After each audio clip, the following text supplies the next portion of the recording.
1051. Power 1051, good morning. It's the Breakfast Club, and we got a special guest in the building. Finally.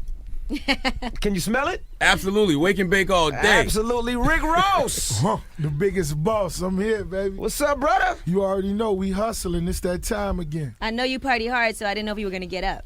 Yeah, we balled last night. I can't lie. The Ciroc boys was in the building, and we went hard, but I'm here. You know, I had to come rep with the fam. I went and checked on him. I went to the club to make sure he was good. He wasn't too drunk. He was all right, so I said, all right, we good money. They let you smoke in the club? You get the boss VIP treatment? You know, I got my cigars in the air. You know what I'm saying? No doubt. And plus, you could always have, like, weed candies. You ever do that? Nah. The hell is he going to smoke weed? Not smoke it, use but weed you can candy eat for? it. Nah.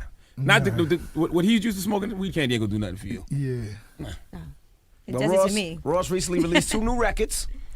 2 new joints, 2 big joints. One featuring Nicki Minaj, one produced by Just Blaze. Right, you know, I did one just for all the ladies out there, all the sexy ladies. You the boss, you know, I did that just for y'all. And you know that Love My Missus, that's for the streets. You know how we get down. I didn't know it was Missus. It was Love My Bitches. Okay. Believe that, Love My Bitches. Ross drops 2 new records, and Def Jam puts TM 103 back again. Oh, 5 more months. Oh, man. You got to get that boy room to breathe, Ross, man. We can't, man. We can't.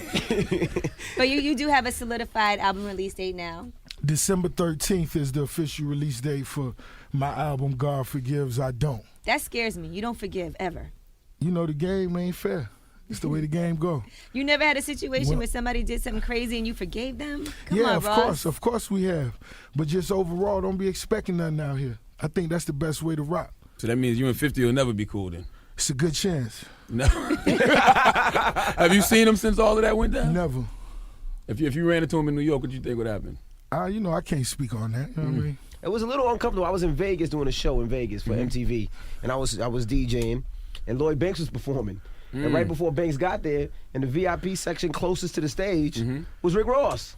I said, maybe Ross might not know that G-Unit's about to be here in a minute. He said, I was saying, yo, Ross, you know, G-Unit's been here, you know. He was like, I don't care. Order more bottles. I came here to support you. Give me some more bottles. No, I was at Greenhouse and Who Kid was there. He was hiding behind me when Rick Ross was there. He's like, I'm gonna stand behind you. Just in case? Just in case. But it seems after the 50 beef, like you morphed into a monster. Like, did that motivate you? Not at all. I think people just recognize how I move. You know what I'm saying? And that's just, you know, that's how we always got down. Because that could have went either way. For some people, it could have been where, okay, this is never going to work out, but somehow it went the other way and it worked out for you. Yeah, you know what I'm saying? To your benefit. Yeah, most definitely. It's all about getting money, and that's what the whole issue is anytime, you know what I'm saying? And for anybody else that's coming up in the game, always keep your mind on your money. Mm-hmm. You know People always say that you're very generous, too. Like, not only do you make a lot of money, but you take care of a lot of people that are around you. Do you ever feel like it gets to be too much? You know, not at all. You know what I'm saying? And that just was always a strong characteristic coming from where we came from. You always showed love. You know what I'm saying? You always gave back to the community. You always left that door crack for the next hustler, the next dude with a dream. And that's all I want to do. I think one thing you did, too, to sustain through that situation was you just kept putting out good music. That's what you it's just about. Stayed in your lane. Like when he was going at it with Ja got out of his lane, started making records like Clapback. He should have just kept singing. You just kept putting out good records. Yeah, that's the business we in. You know what I'm saying? And that's the end result, having that fire that the people want to hear. Well, not only that too. See, when we were talking behind the scenes earlier, I was saying a lot of artists, and the reason I say that is because when the artist, can I say who you said was an? You can say if you want. He said Jeezy was. Jeezy was an ass.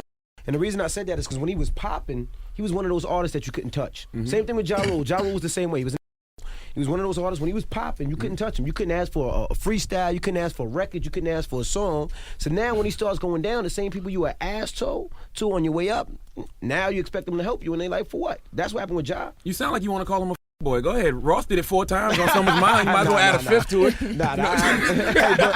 But to me, I think it really go back to everybody true hustling roots.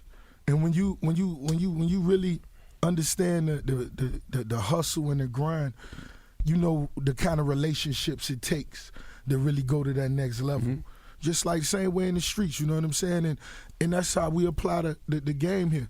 You know what I'm saying? There's going to be few dudes you just connect with more instantly, but I always leave the door open for anybody that's coming with some good business, regardless of what status points you at. You know what I'm saying? If you could bring something positive to the table, I'm with it. So you're saying that if Def Jam came to you and said, Ross, we want you to executive produce a Jeezy album, you do it? That could have a price tag on it. I mean, Okay. Nas did sign to Jay. Yeah, I mean that most definitely could have a price tag on it. You understand? But being realistically, that won't never happen because the price tag may be way too high. Plus, you have a lot of your own artists that you are Of course, you know dealing with now. that's all I'm focused on. But if they wanted to give me $5 million, I may get in the studio for 2-3 weeks and make that happen. Is it a problem $5 with y'all mil. too like that? Like a serious, like if y'all can't be in the same room type issue? I mean, that could be an issue, you know what I'm saying? But I'm not really tripping because, you know, it was something that was brought to me, you know what I'm saying? I never had a problem with, you know, none of these dudes, you know what I'm saying? So I just address what I see and I just take it for what it is. And Well, I ain't tripping. you took his energy. You know, you ever seen Space Jams when the Monstars took the NBA players' powers? It's like you Talking took his about powers. Space Jam. Space I'm just Jam. saying, What are just you like talking Ross about? took Jeezy's powers. Can you talk about some current? Jeezy was the king of the trap, and Ross just took that energy. Like, come on, BMF. You can't tell me Jeezy don't sit around and say, I wish that was my record. Now, Ross, do you still live in Miami? Yeah, most definitely. Is it tough out there because now everybody knows you? Probably everybody knows where you live, coming by the crib and everything. You know how that go, but it's more love than anything. You know what I'm saying? We haven't had any issues. You know what I mean? And plus, you got more money, so you can buy gunplay more guns. They're not just gonna roll up on your crib with gunplay sitting around. Now, let's talk about the records you just released. Of course, Yeah. you got the one that Just Blaze produced. Most definitely. Now, How did that most- even happen? What made you Yeah. decide I want to work with Just Blaze? You know, just always had that sound, and I always want to be at the head of the curb. And I think it's finna be a huge Just Blaze resurgence. And when you listen to the drums and the kicks, you know, us being in the club last night, I could see a few people, you know, going through their Rolodex for that Just Blaze Yeah, contact now. he said he's working with Drake now too. Most definitely he is. You know, Drake came through the greenhouse last night. Yeah, we got some dope on his album. They say he too. bought Just Blaze a Bentley. That's what he He put on said he Twitter. sent There's a it. remote He control. I sent- think it was I like a think he remote sent it. control car or something. Oh, okay. I was gonna say Just Blaze paper long, you know what I'm saying? don't need that. Yeah, his money real long. He went and copped that himself and just, you know, told his girl I copped it for him. So. I want to talk about some of Ross's lyrics now. John Doe record. Right, You know, you said you're selling dope off your iPhone. right, Now you a street dude. right. You know, in the street, the first thing they tell you when you know making those type of transactions is don't talk on the phone. You know, that's the first thing they told us, but that's the last thing we did. When we was in the streets, I'm gonna keep it all the way 100. We always reached out and stayed in touch, but it's just the way you talk. You know what I'm saying? You know, we could say theory, and theory could mean a lot of different things. You got that theory? Gotcha. Okay. You got Okay. that theory, huh? You know you I'm got just giving you a little theory talk. Yeah. That Yeah, I does mean- sound suspicious though. Yeah, it Hey, is. you got that theory? Everything's suspicious. He got guys. Look, you got guys trying to download apps for crack. Like, well, theory, apps for theory. I mean, apps for theory. you can't rock like that. But you just, you know, meaning hustling, man, just staying in touch with your people, getting your money. You know what I mean? And use your imagination. You know what I'm saying? On another record, you said drop Palm Olive in your dope. Yeah. Make it come back harder than before. Yeah, you I gotta, need that you- recipe. I never saw that one. Well, you ain't really in them streets like that. Because anybody that's in them streets, that's a small percentage. Yeah, I know about never that. was a All cooker. right, now enough I drug never talk at was a 7 cooker. a.m., Yeah, right? thank Charlamagne, you, really? Charlamagne. We're Why all- you so we're all past fascinated? that. Kids are going to school. Now let me ask you a question. Meek Charlamagne Mill. getting the street talk up. He trying to go Charlamagne back trying the to streets dabble just in some in other case. things. We're all past that. Statute of He limitations talking on all about that his is up. theories. Yeah, all right. Yeah, His theories. theories. Yeah, theories. Early this morning. Now Meek Mill, Yeah. artist from Philly, is probably one of the hottest artists. I ain't gonna say probably the hottest artist out right Absolutely. now. Now, how did you scoop Meek Mill? Because at the time you signed him, you had no deal, you had no situation, there was no label. And everybody thought Meek Mill was Right. on Grand Hustle, right? They thought he was on Grand Hustle. Diddy was trying to sign him. Def Jam was trying to sign him. Well, really, it was just me and Meek just billing. You know what I'm saying? I came into Philly, and that's what the word was. Meek Mill, this kid, Meek Mill, this kid, Meek Mill. So I Right. reached out to him. We reached out to each other. We got in contact. We met up at the radio station, and I flew him down to Miami, and we just chopped it up. You know what I'm saying? And we knew we was going in the same direction. What it basically boiled down to. You know what I'm saying? He understood my vision. I understood his, and we just made it happen. You know what I'm saying? Here we are. The music speaking for itself. You know what I'm saying? He in a great position in his debut album. is gonna do huge. Right. Absolutely. Now, why in the video? Why didn't you lift that quad up and do a wheelie? That's what everybody want to know too. Why ain't lift it up? Are you serious? And do a wheelie? That's what everyone wants to know. You know, we got too much paper to be just popping willies everywhere in Miami. You know what I'm saying? But when we was in Philly, we was out on the 4-wheelers. You know, we rode through the hood. We had a good time. Y'all brought that Rough Riders energy back. Looked like y'all was having a lot of fun out there. You can't do it like the Rough Riders. The Rough Riders, they went super hard. But most definitely, you know, Meek them boys don't play. You know Are there what I'm other saying? artists that you met with that you wanted to get down with Maybach Music Group, but it didn't work out? You know, as a whole, you know, the team pretty much came together with Wale, Pill, of course, Stally, DJ Scream, and of course Meek Mill. You know what I'm saying?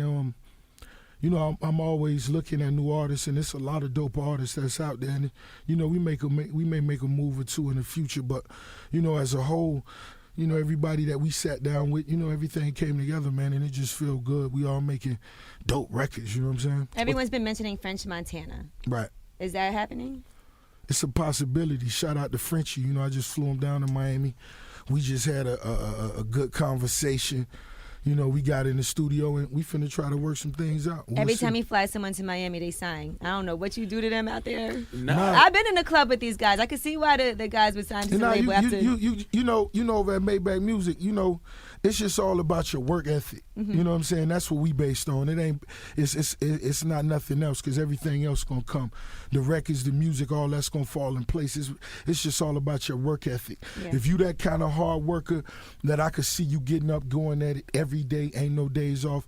You know what I'm saying? Those are the kind of artists that I believe in and want to invest in. Do you feel like you might stack the deck too much so you don't pay everybody the attention they need?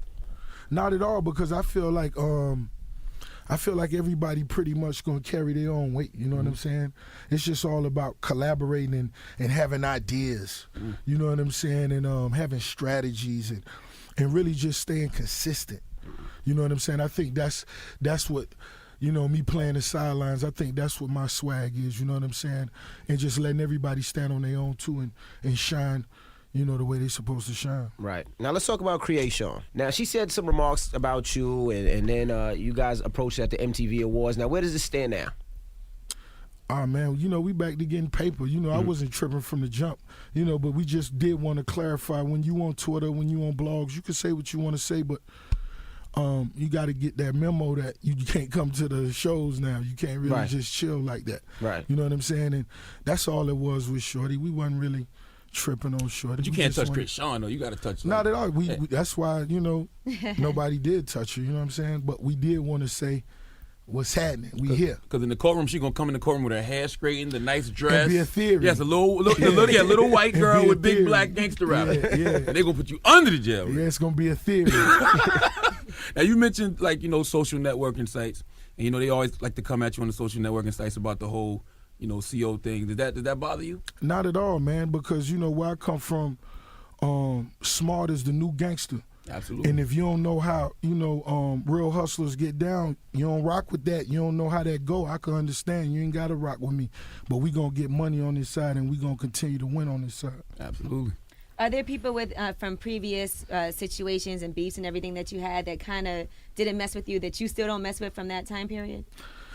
You know, I haven't put any thought into it. You know what I'm saying? Whenever there's an issue, I just address it and keep going. You know what I'm saying? Like as far as like radio stations that might have not had your back and kind of not. There was a lot of supported DJs you, that a lot didn't of support during that whole DJs. A lot, Yeah. especially here in New York. When you was going through a 50, a Yeah. lot of DJs didn't want to rock with you. I mean, you know, They didn't want to do his album release party. It was that bad. right. You know, you know, it's certain DJs that kept it solid. It's certain DJs that was super 100, like Envy. And when you wonder why he get all the world premieres when Rose on top, that's why. It's called loyalty, you know what I'm saying? It's called just staying 100. And for the dudes that wasn't 100, you know, we don't take that personal. Do your thing, you know what I'm saying? And it is what it is. We ain't tripping at all. Khaled had an ill drop. Khaled always say, when I'm over here, it's personal. When I'm over there, it's just business. I've heard him say that before. I like that. Listen, now I've been reading a lot of Rick Ross interviews and everything lately. Yeah. And a lot of times they say, oh, Rick Ross had a lovely young lady with him. And there's always rumors about you, like, oh, now he's dating this girl, and this is a girl that he's been with for a long time. But you say that you are single and you're still single. Yeah, I love women, though. Are chicks fighting over you? Nah. Nobody's ever had a physical altercation? You never been in a club with one girl and another girl you were messing with came up? Nah, that's unnecessary. So what do you say? You let them know, listen, this is what it is. You and me, I'm still messing with other chicks.